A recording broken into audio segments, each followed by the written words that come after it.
अच्छे दास उपस्थित हैं, उनके मुखांतर से सुनेंगे। यीशु जो चाहता है संदेश को सुनेंगे। पास्टर अनिल राउत जी, आपका स्वागत है।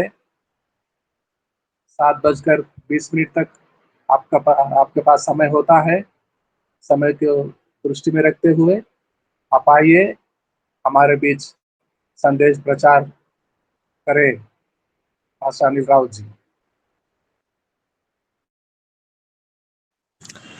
प्रभु के नाम की स्तुति और महिमा हो। हम अपने पिताजी को धन्यवाद देते हैं। आइए छोटा सा हम प्रार्थना करेंगे। दयालु पिता, प्रभु यीशु मसीह के नाम से हम प्रार्थना करते हैं। प्रभु जी, आज के दिन हमारे बीच में पवित्र आत्मा कार्य कीजिए, और जितने लोग आज की मीटिंग में जुड़े हुए हैं उन सबको प्रभु तेरे हाथों में सौंपते हैं। हे हमारे पिता, सबसे बोल और बातचीत कर, सबके जीवन में प्रभु आशीष दे और अपनी महिमा करे। प्रभु अपने भेदों को प्रकट कर प्रभु जी, ताकि हम तेरे वचन को ग्रहण करके और आशीष को प्राप्त करें। यीशु के नाम से मांगते हैं, आमीन। आइए मैं फिर एक बार प्रभु को धन्यवाद देते हैं। परमेश्वर ने हम सबों को वचन सुनने के लिए सहायता किया। आज के हमारा आज का जो वचन एक दास के बारे में हम बतलाएंगे, जो गुलाम देश में रहकर भी वो प्रभु के लिए एक खराई और ईमानदारी के साथ रहा। खराई और ईमानदारी के साथ रहा। उस दास के बारे में हम देखेंगे, जानेंगे कि कैसे परमेश्वर ने उनको सहायता किया। अपना देश छोड़कर दूसरे के देश में रहने के बावजूद भी वो प्रभु के लिए किस तरह आज्ञाकारी रहा। प्रभु उस गुलाम देश में भी प्रभु उनको आशीष दिया। गुलाम देश में रहकर भी वो प्रभु के लिए खराई के साथ निर्दोष और निष्कलंक बनकर प्रभु में बना रहा। और प्रभु ने अन्य देश में रहने के बावजूद भी प्रभु ने उनको सहायता किया। उसके बारे में हम आज जानने जा रहे हैं। दानियल का किताब को निकालेंगे, एक जन दानियल का पुस्तक। हम उस जवान के बारे में देखेंगे, कैसे परमेश्वर ने उनको इस्तेमाल किया।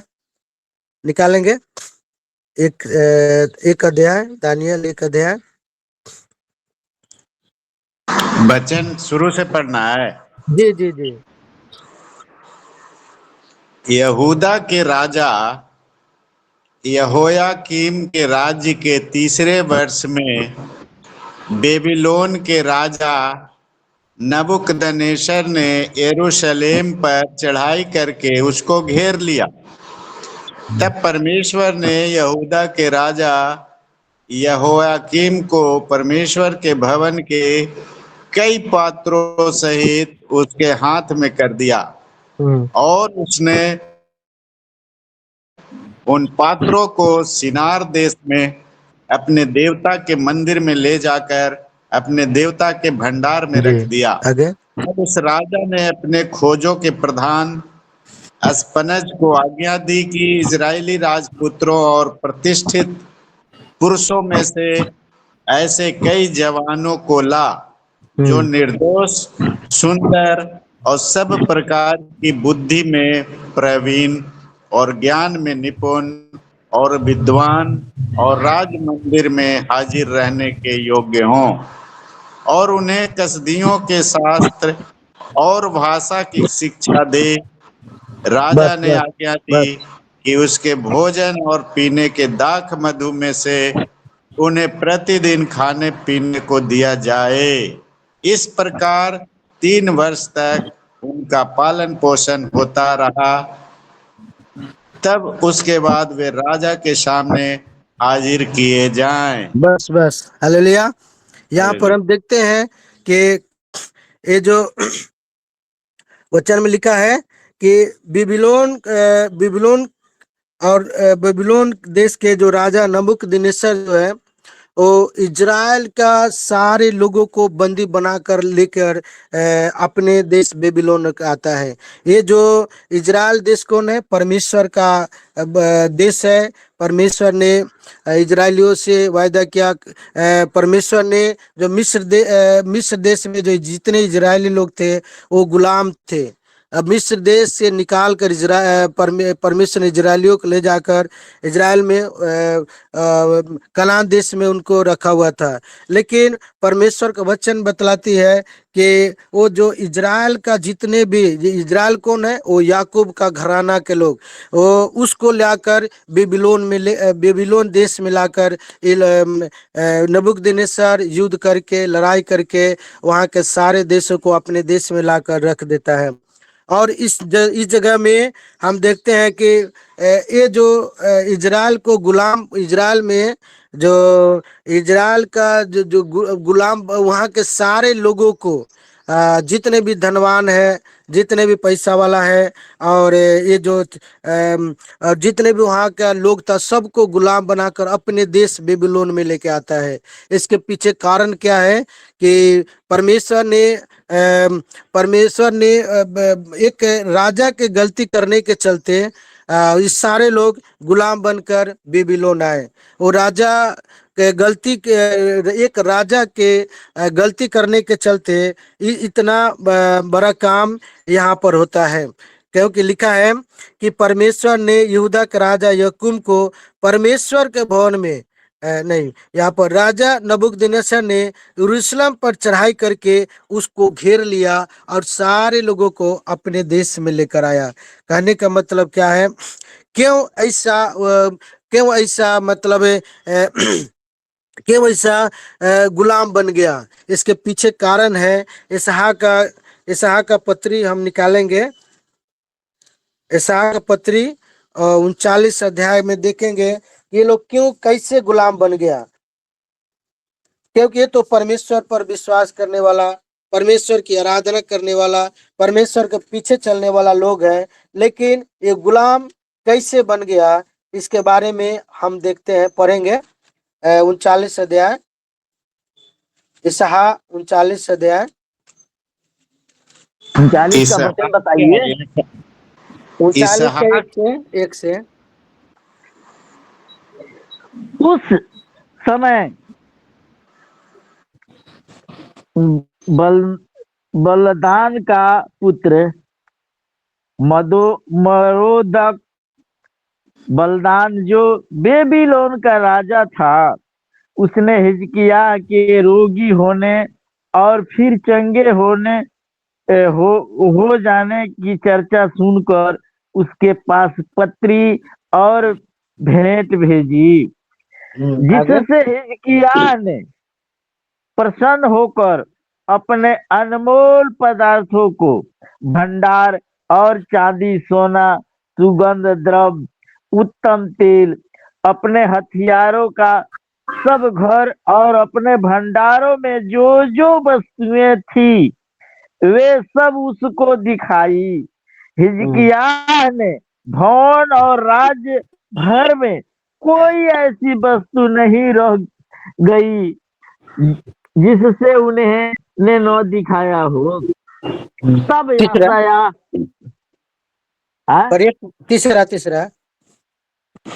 पढ़ रहे हैं आगे नबी ने यशायाह नबी ने हिजकिय्याह राजा के पास जाकर के पूछा, वे मनुष्य क्या कह गए और वे कहाँ से तेरे पास आए थे? हिजकिय्याह ने कहा, वे तो दूर देश से अर्थात बेबीलोन से मेरे पास आए थे। आगे भी जी। फिर उसने पूछा, तेरे भवन में उन्होंने क्या क्या देखा है? हिजकिय्याह ने कहा कि जो कुछ मेरे भवन में है वह सब उन्होंने देखा है। जो भंडारों में कोई ऐसी वस्तु जो मैंने उन्हें न दिखाई हो।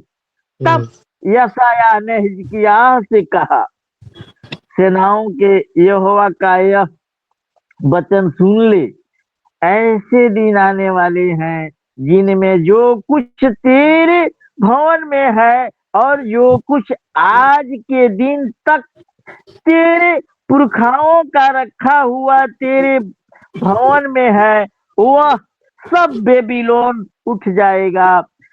यहोवा यह कहता है कि कोई वस्तु न बचेगी जो पुत्र तेरे वंश में उत्पन्न हो, उन्हीं से भी कोई को वे बंधुआई में ले जाएंगे और वे खोजे बनकर बेबीलोन के राजभवन में रहेंगे। हिजकिया ने यशायाह से कहा, यहोवा का वचन जो तूने कहा है वह भला ही है। फिर उसने कहा, मेरे दिनों में तो शांति और सच्चाई बनी रहेगी। आगे भी जी नहीं रहने दीजिए। हालेलुया। यहाँ पर हम देखते हैं कि इसी यजकिया का गलती के चलते, यजकिया राजा था और इसने दुश्मनों को अपना भवन में जितने भंडार में जितने भी सामग्री, सोना चांदी, जितने धन था, सबको अपने शत्रु दुश्मन को दिखाया। और इसने कहा, ये दिखाया का मतलब क्या, इसने घमंड किया कि मेरे पास इतना सोना है, चांदी है, इतना रुपया पैसा है, इतना सब कुछ है। ये दिखाने के समय में परमेश्वर से पूछा नहीं, परमेश्वर से प्रार्थना भी नहीं किया और डायरेक्ट दुश्मन को अपना सारा धन दिखा दिया। इसीलिए परमेश्वर ने यशायाह भविष्यवक्ता के द्वारा भेज कर बोला कि जितने भी तूने चीज अपने शत्रु बेबीलोन को दिखाया है, ये सारे संपत्ति बेबीलोन चले जाएंगे। और वचन में फिर यशायाह ने कहा, सेनाओं के यहोवा का ये वचन सुन ले, ऐसे दिन आने वाले हैं जिनमें से जो कुछ तेरे भवन में वो आज के दिन तक तेरे पुरखाओं का रखा हुआ तेरे भंडार में, वह सब बेबीलोन उड़ जाएंगे। यहोवा के वचन, और जो पुत्र तेरे वंश में उत्पन्न हो उनमें से कुछ भी कोई भी वे बंधुआ में सब ले जाएंगे और खोजे बनकर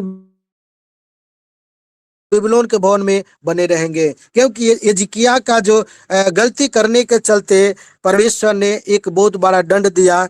और परमेश्वर इन्हीं के भविष्यवाणी जो यशायाह के द्वारा भविष्यवाणी किया गया है वो यहाँ पर पूरा होता है। दानियल के पत्री में हमने देखा कि यही, क्योंकि इनका पुरखा ने जो गलती किया, हिजकिया ने जो गलती करने के चलते उसका सजा उनके बाल बच्चों को, उनके वंश को मिल रहा है।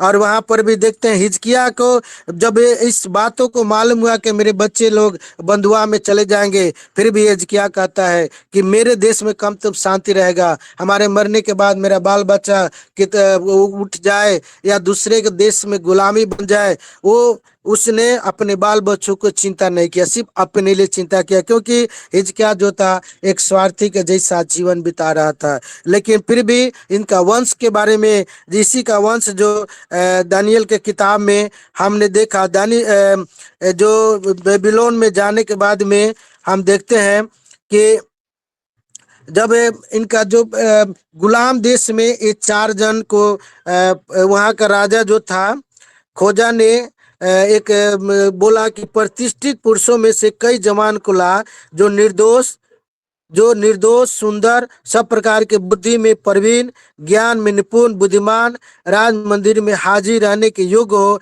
उसे कसदियों के शास्त्र और भाषा का शिक्षा दे। कहने यहाँ पर भी जो परमेश्वर के बहुत सारे लोग थे जो विश्वास योग्य थे, परमेश्वर का डर भय मानने वाले भी लोग थे, उन्होंने ने भी देखते हैं कि जो 4 जन को चुना गया। लेकिन ये 4 जन जो था सदरक, मिशक, जो अबेदनगो, 4 जन, इसने जरूर परमेश्वर जरूर राजा के गुलाम में है, राजा के अधीन में है। इनके माता पिता को भी बंदी बना लिया गया है, इनके पूरा देश के लोगों को भी बंदी बनाकर रखा हुआ है। फिर भी ये अपने विश्वास को नहीं छोड़ता है।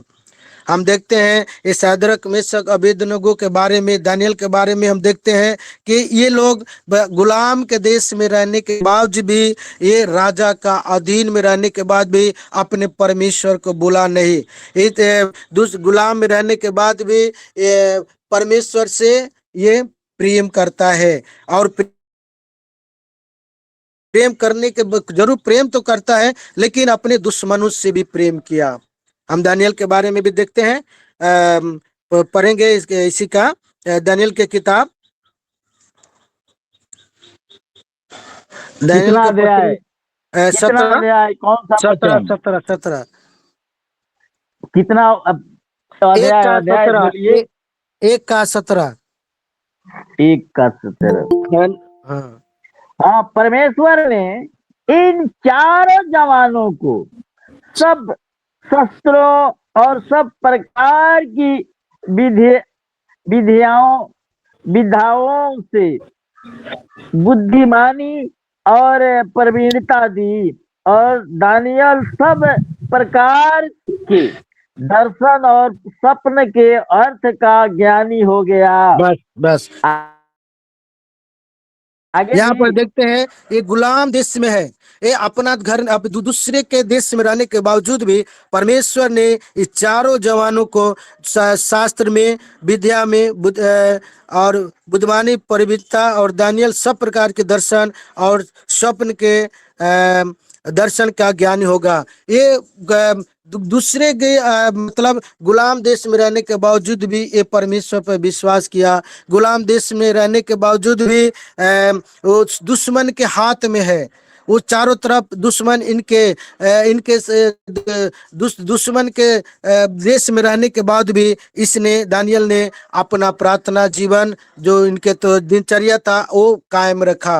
वो कभी भी अपने राजा नबूकदनेस्सर के प्रति कहीं भी नहीं लिखेंगे उसके प्रति गलत सोचा है, कभी भी अपने दुश्मन को कभी खिलाफ में नहीं बोला। ये चारों जन जो था वो परमेश्वर पर भरोसा रखा, और अपने जरूर इनके माता पिता, इनके भाई बहन, इनके सारे घराना को गुलाम बना कर रखा है, लेकिन कभी भी ये बगावत नहीं किया है, कभी भी अपने राजा नबूकदनेस्सर के प्रति कभी भी विद्रोह, राजद्रोह भी नहीं किया है। हम यहाँ पर हम देखते हैं, क्योंकि राजा गुलाम के रहने के बावजूद भी ये राजा के प्रति वफादार रहा, राजा के प्रति निर्दोष रहा, निष्कलंक रहा। वो कभी भी उसको, राजा को तुच्छ नहीं समझा। आज हम देखते हैं दानियल के बारे में, अगर हम लोग भी जरूर आज के हम लोग क्या इस तरह से रहते हैं, हमारे जीवन में थोड़ा सा दुख आने के चलते, परेशानी आने के चलते हम बार बार परमेश्वर को सोचते हैं कि प्रभु मेरे साथ ऐसा क्यों हो गया, प्रभु मैंने इतना पर आपके ऊपर विश्वास किया। ये भी दानियल भी प्रभु पर विश्वास करने वाला, भरोसा रखने वाला व्यक्ति, इसको रोज वो शत्रु से हार गया, शत्रु के दुश्मन के गुलाम में रहने के बावजूद भी अपने विश्वास को नहीं छोड़ता है, अपने प्रभु के साथ यह बना रहता है। हम और कभी भी न प्रभु को दोष दिया, ना अपना दुश्मन बेबीलोन के सैनिकों को या वहां के राजा को भी ये दोष नहीं दे रहा है। वो वफादार रहकर, वो जहां भी प्रभु इनको रखा उसमें ईमानदारी के साथ रहकर और परमेश्वर के साथ एक अच्छा जीवन ये लोग बिता रहा है। अभी बताइए, इसका माता पिता को बंदी बना लिया, इनका राज्य को गुलाम बना लिया, इसको अगर हमारे जीवन में थोड़ा सा भी दुख, समस्या, परेशानी आने के चलते हम लोग तुरंत परमेश्वर के प्रति कुरकुराने लगते हैं। गांव में अगर आपके साथ कोई दुश्मन भी कोई कुछ बोल देता है, हम तुरंत उसके विरोध में पूरा गांव में हल्ला करते हैं, 50 लोगों को बतलाते हैं कि इसने फलाने ने मेरे साथ ऐसा किया है। थोड़ा सा भी दुख आने के चलते हम पूरा देश में हल्ला करना शुरू कर देते हैं कि उसने मेरे साथ ऐसा किया। लेकिन ये हम देखते हैं ये चारों जन को ये कभी भी दानियल अपने दुश्मन के प्रति कभी भी दोष नहीं लगाता है, कभी भी नबूकदनेस्सर पर या उनके सैनिक पर दोष नहीं लगाया। वो हमेशा प्रभु के ऊपर ताकते रहा, प्रभु के ऊपर भी भरोसा रखा और दुश्मन के घर में रहकर भी निर्दोष और वफादार बनकर इसने जीवन को बिता रहा है। हम देखते हैं, लेकिन फिर भी प्रभु ईश्वर ने जरूर गुलाम को देश में तो है, लेकिन प्रभु ने इनको छोड़ा नहीं। हालेलुया। गुलाम देश में है प्रभु। पढ़ेंगे इसी 1:9।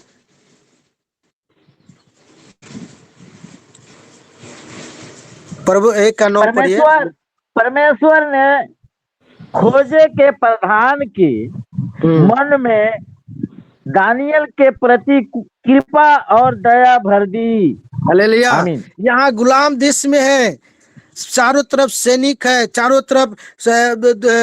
तरफ सैनिक से घिरे हुए हैं, फिर भी परमेश्वर ने उसके जो खोजा के जो प्रधान, इनका खोजा के जो प्रधान था, दानियल के प्रति उनके मन में कृपा और दया भर दे।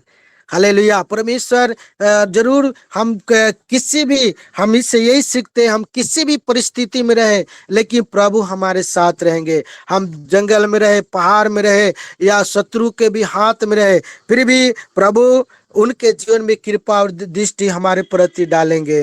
हालेलुया। हमें कभी भी वचन में भी एक और वचन लिखिया, 19 भी पढ़ लीजिए, 1:19। जी जी जी जी जी। राजा उनसे बातचीत करने लगा और दानियल, हनन्याह, मिसाएल और अजयाह के तुल्य उन सब में से कोई न ठहरा, इसलिए वे राजा के सन्मुख हाजिर रहने लगे। आमीन। 20 भी पढ़ लीजिए, 20 भी जी। 20। बुद्धि और हर प्रकार की समझ के विषय में जो कुछ राजा उनसे पूछता था, उसमें से राज्य भर के सब ज्योतिषी और तांत्रिकों से 10 गुने ठहरे। हालेलुया। यहाँ पर हम देखते हैं, जब ये राजा के सामने गया, राजा के सामने जब ये खड़ा होता है, इसके जैसा बहुत सारे हजारों जवान थे, लेकिन इसमें से 4 जन थे जो राजा के सामने खड़ा हुआ, क्योंकि ये चारों जन परमेश्वर पर भरोसा रखने के चलते, विश्वास करने के चलते, गुलाम देश में भी शत्रु के जगह में खड़ा रहने के बावजूद भी ये परमेश्वर के सामने निर्दोष और राजा के सामने ये हाजिर किए गए। और लिखा है कि उसके जैसा कोई नहीं था। आज हम और आप लोग, सेवक लोग, हम जिस जगह में रहते हैं, उस जगह में हम, मतलब जिस गांव में हम रहते हैं, गांव के चारों तरफ जो है हमारा शत्रु, चारों तरफ हमारे विरोधी लोग हैं, चारों तरफ हमारे बहुत सारे ऐसे लोग पाए जाते हैं जो दिन रात हमारे बारे में बुराई करते हैं, हमारे बारे में बुरा सोचते हैं कि कैसे ये मसीह में आ गया, हमारा धर्म छोड़कर दूसरे धर्म में चला गया। बहुत सारे लोग हमारे आपके प्रति, कलीसिया के प्रति, बहुत सारे दुश्मन लोग हमें हमें से जलन और डा भी रखते हैं, फिर भी प्रभु हमें गांव में, समाज में और सब जगह में प्रभु हम लोगों को संभाल के रखा है। जैसे सदरक मेशक अबेदनगो के जैसा हम लोगों को भी प्रभु जैसे, जब परमेश्वर गुलाम देश में इन लोगों को संभाल के रख सकता है, तो हम लोग तो अपना देश में, अपना समाज में, अपना गांव में रहते हैं, हमें प्रभु क्यों न संभालेगा। हम जब ये परमेश्वर जो दूसरे के राज्य में इतना इन लोगों को हेल्प कर सकते हैं, शत्रु के दिल में प्रेम और दया को भर सकते हैं, तो हम जिस गांव समाज में, हम जिस परिवेश में रहते हैं, परमेश्वर उस देश में हमें क्यों ना उन लोगों के जीवन को बदलेगा, उनको क्यों अंदर प्रेम ना देगा। इसलिए हमें हर परिस्थिति, दानियल हर परिस्थिति में भी वो प्रभु के साथ रहा। जरूर उसके साथ इनका फैमिली नहीं है, अकेला राजा के सामने है, इनका माँ बाप कहाँ है, इनके बच्चे, इनके माता पिता कहाँ है, इनके भाई बहन कहाँ है, वो चिंता नहीं किया। ये प्रभु पर भरोसा रखा कि मेरा प्रभु, मेरे माता पिता जहाँ भी है, प्रभु उनको संभाल के रखा। सच में प्रभु उन लोगों को संभाला भी, उनका सुधि भी लिया। और लेकिन यहाँ पर हम देखते दानियल अपने राजा जो उनको अपने माता पिता उनके देश को बंदी बना कर लाया था, इसने राजा के अधीन में रहा। वचन में भी लिखा है तुम अपने शासकों के अधीन में रहो। और इसने कभी कुरकुराया नहीं, कभी उसके प्रति दोष भी नहीं लगाया। हमारा आपका जीवन कैसा है? हम आज देखते हैं हमारे जो जैसे कोई मुख्यमंत्री प्रधानमंत्री बनता है, हम तुरंत करते हैं कि ये अच्छा आदमी नहीं है, शासक अच्छा नहीं है और अच्छा सरकार नहीं है, तुरंत हम बोल देते हैं। लेकिन इसका ऐसा विश्वास था, कभी भी अपने राजा के प्रति कभी भी गलत बातों को लोग नहीं बोला है, क्योंकि ये दोष और निष्कलंक बनकर प्रभु के लिए, क्योंकि ये लोग प्रभु पर भरोसा रखने वाले, प्रभु के पीछे चलने वाले लोग थे। इसीलिए क्योंकि इसने कभी भी अपने मुंह से बुराई नहीं किया। और प्रभु हमेशा इन लोगों के साथ बना रहा। एक व्यक्ति के बारे में और हम लोग देखेंगे, दूसरा राजा की किताब निकालिए, वहां पर एक व्यक्ति को और देखेंगे कितना अच्छा वो प्रभु के साथ। दूसरा राजा 5 अध्याय, यहाँ पर भी इनको भी बंदी बनाकर लाया गया है। इस लड़की को भी जब बंदी बनाकर लाया गया, लेकिन फिर भी 5 का 1 पढ़ेंगे, 5 का 1 से। आराम के राजा का नामान नामक सेनापति अपने स्वामी की दृष्टि में बड़ा और प्रतिष्ठित पुरुष था, क्योंकि यहोवा ने उसके द्वारा आरामियों को विजयी किया था। वह शूरवीर था परंतु कोढ़ी था। आगे भी जी दूसरा तीसरा। आरामी लोग दल बांध करके इस्राएल के देश में जाकर के वहां से एक छोटी लड़की बंदी बना करके ले आए थे, और वह नामान की पत्नी की सेवा करती थी। आगे भी जी उसने अपनी स्वामिनी से कहा, यदि मेरा स्वामी समरोन के भविष्यवक्ता के पास होता तो क्या ही अच्छा होता, क्योंकि वह अब उसको कोढ़ से चंगा कर देता। बस हालेलुया। यहाँ पर हम देखते हैं कि यहाँ पर देखते हैं कि आराम कर नामान नामक सेनापति अपने स्वामी की दृष्टि में बड़ा प्रतिष्ठित और पुरुष था, और वो शूरवीर भी था, परंतु वो कोढ़ी था। और दूसरा में देखते हैं अरामी लोग दल बांधकर इजराइल के देश में जाकर वहां से एक छोटी लड़की बंदी बनाकर ले आए थे, और वो नामान की पत्नी की सेवा करती थी। यहाँ पर इसके बारे में देखते हैं,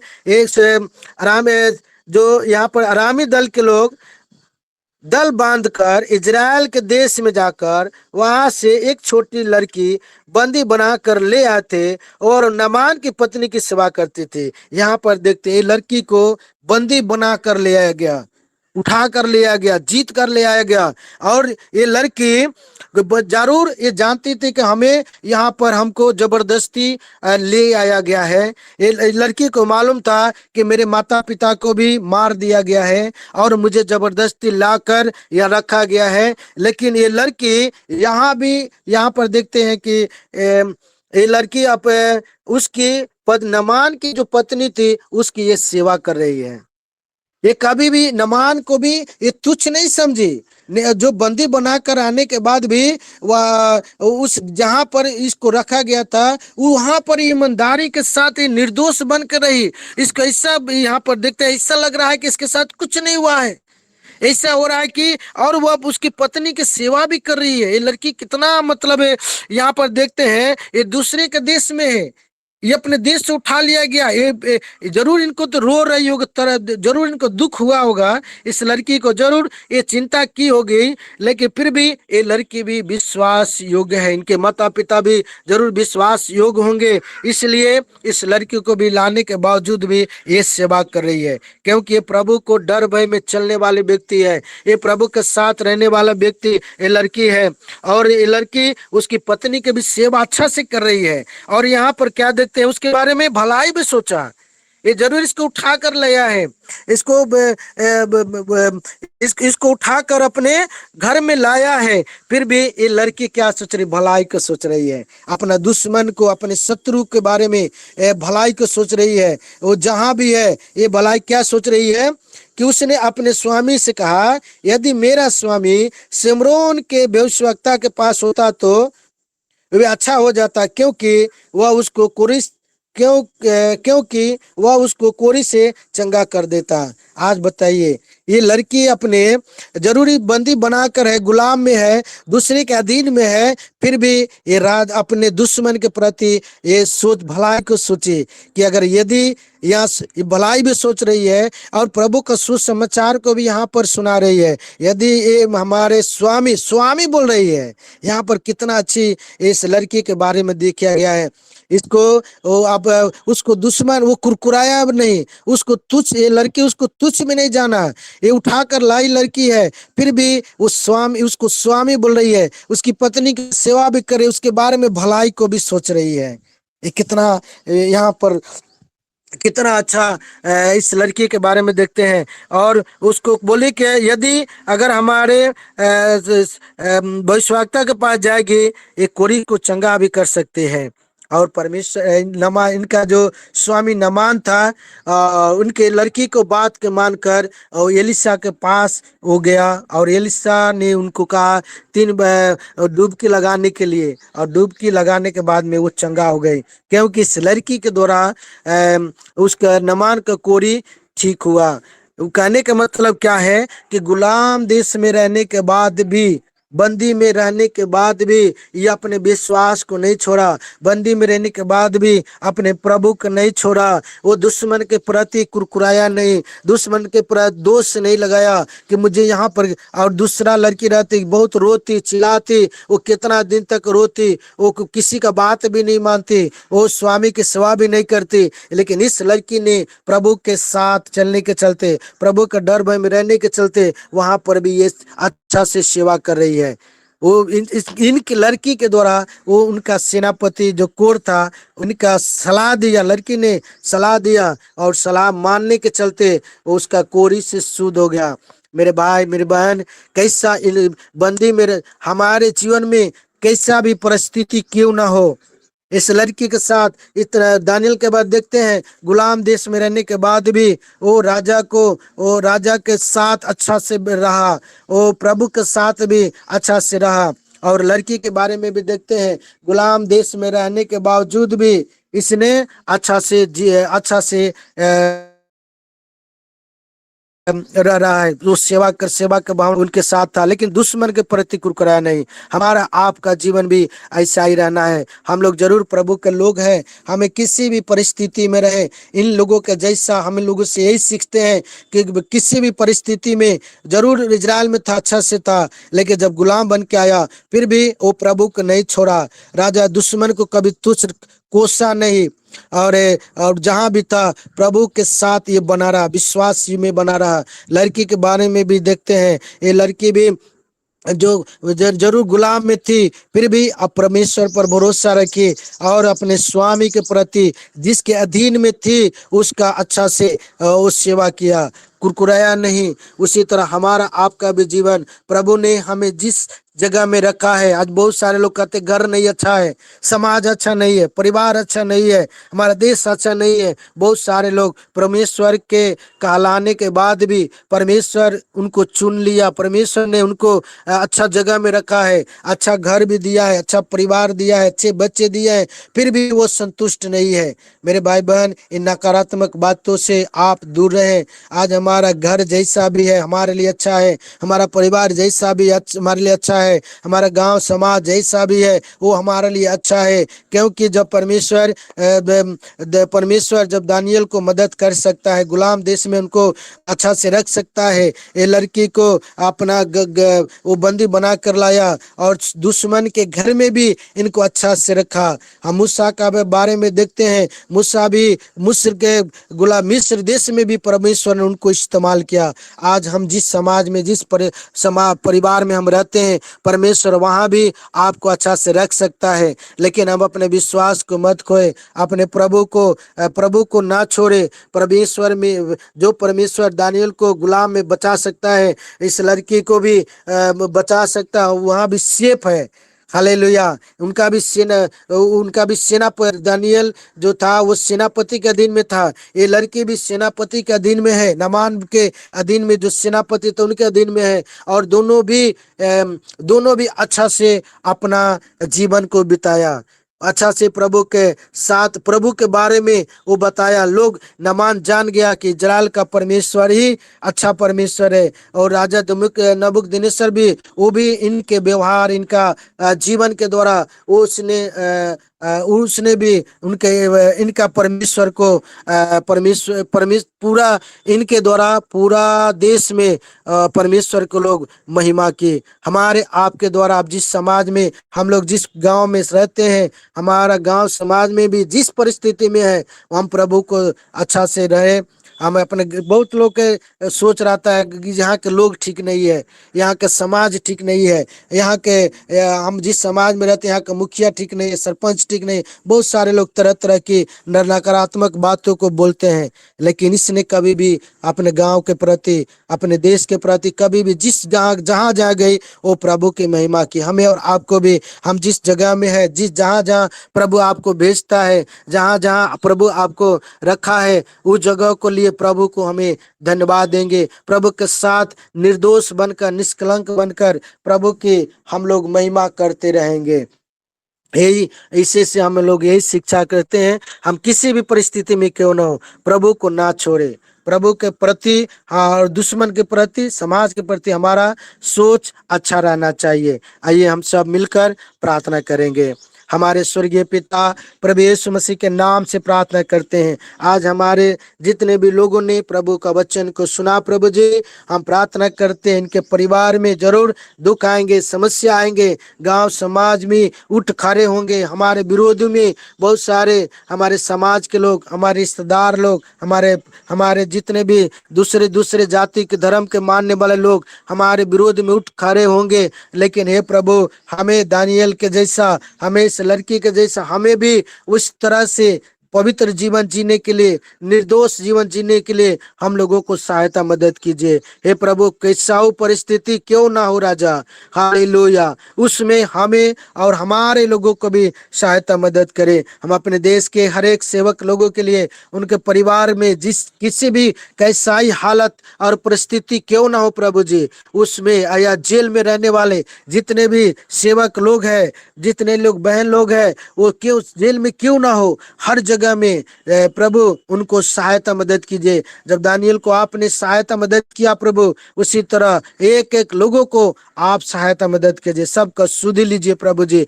और जहाँ भी रहे निर्दोष, निष्कलंक और ज्ञानी बनकर, बुद्धिमान बनकर तेरे सन्मुख में सदा सर्वदा बना रहे, ऐसा अनुग्रह प्रदान करे। यीशु मसीह के नाम से मांगते हैं पिता, इस वचन के द्वारा सबको आशीष दीजिए पिता, आमीन।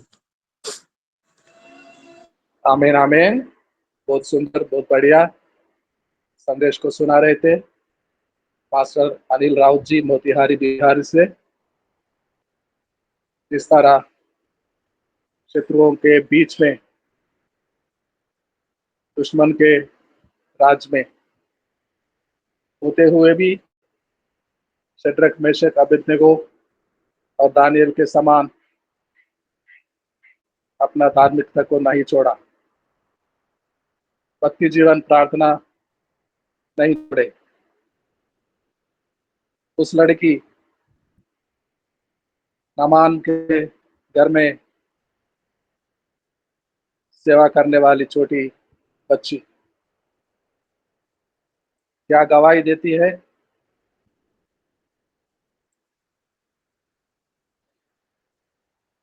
उस तरह हम भी ये जानते हुए हमारे स्वर्ग में जाना है, हम स्वर्ग के वासी हैं। इस दुनिया 2 दिन की, 2 पल की, यहाँ हमारा कुछ नहीं। वहां जाना है।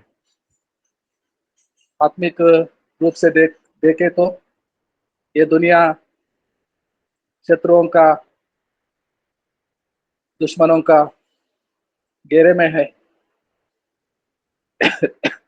हम वहां जाएंगे स्वर्ग में। इसलिए कैसे कैसे तैयारी, प्रार्थना, धार्मिकता, भक्ति जीवन धारणा करते हुए हमें वहां पहुंचना है। सुंदर संदेश सुनाया सुनाया पास्टर जी ने, बहुत बहुत धन्यवाद देते हैं। और साजन कोशी सर सामने आएंगे और दो महत्वपूर्ण बातों को इस विषय पर खुलासा रखेंगे हमारे बीच में, और आखिरी प्रार्थना में भी चलाएंगे Sajan Koshy sir. Praise the Lord, praise the Lord. अच्छे दास ने वचन को बांटा, हम सब समझ पाए, भलाई की बात, विश्वास की बात। होने दे पिता, दानिएल जैसे मांग कर आपकी सामीप्यता में आकर तमाम आशीषों से लद गया, बुद्धिमान कहलाया गया। होने दे पिता, हम सब भी अपनी मांग को प्रभु के साथ भाते हुए होकर मांग पाए पिता। ऐसा होने के लिए बड़े आशीष की आवश्यकता है, बड़े प्रेम की आवश्यकता है, बड़े विश्वास और लगन की आवश्यकता है। काश उन बातों को हम जान पाए। जैसे हमारी ये सभा खत्म होता है, समाप्त होता है, दानिएल 12:3 पढ़कर खत्म करेंगे। मेरा उम्मीद है वचन की गूढ़ बातें निरंतर हमको प्रयत्नशील रखे और उस दौड़ को जिसको हम पूरी कर रहे या प्रभु हमसे करवा रहा, समझ पाए क्यों कर, कैसा और कब तक हो पाएगा कि प्रभु की सामीप्यता और प्रभु का आगमन जल्द से जल्द हो पाए, ताकि प्रभु के साथ हम भी उठा लिए जाएं। धन्यवाद। आइए छोटी सी प्रार्थना करें। धन्यवाद प्रभु, वचन की गूढ़ बातों को हम समझ पाए, जान पाए। यस, निरंतर बुद्धि, साहस, ज्ञान सब कुछ आप में है पिता। आपको हम सर्वस्व जानकर, मांग कर खटखटा पाए और उस आधारित अपने जीवन शैली को रख पाए जो आपको भाता हुआ हो पिता। तभी तो हम सिद्धता की ओर बढ़कर दानिएल के मांगे हुए उस अर्पण के स्थिति के अनुसार हम भी सिद्धता की ओर बढ़ पाए और प्रभु को भाते हुए हो पाए। धन्यवाद प्रभु, आपने हमारी प्रार्थनाओं को सुना और हाँ और आमीन में उत्तर दिया। धन्यवाद प्रभु। अंत में प्रार्थना को प्यारे प्रभु यीशु मसीह के नाम से मांग लेते। आमीन, आमीन, आमीन।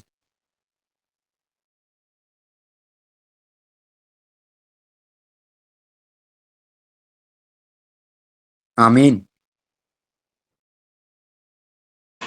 आमीन, आमीन। बहुत बहुत धन्यवाद साजन कोशी जी आपको। आइए अब वोट ऑफ थैंक्स ज्योति हरी सुनाएगी, बाद में आशीषों को अनिल राउत जी सुनाएंगे। ज्योति हरी। सभी को जय मसीह।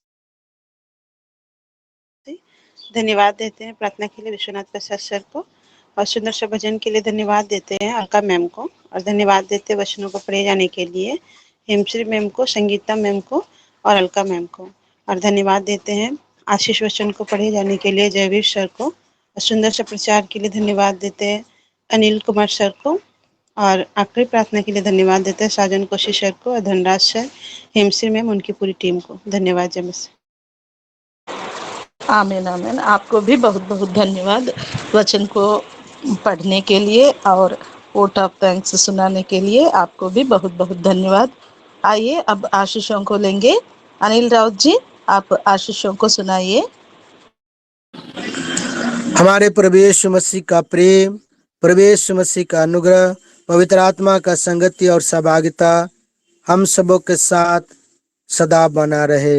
यहोवा आपको आशीष दे और प्राण की रक्षा करे। यीशु के नाम से मांगते हैं, आमीन। आमीन आमीन आमीन। बहुत बहुत धन्यवाद अनिल राउत जी। अभी हम हिंदी सेशन को समाप्त करेंगे। सबको जय मसीह की। धन्यवाद। जय जो भी आप शामिल हुए हैं सबको धन्यवाद।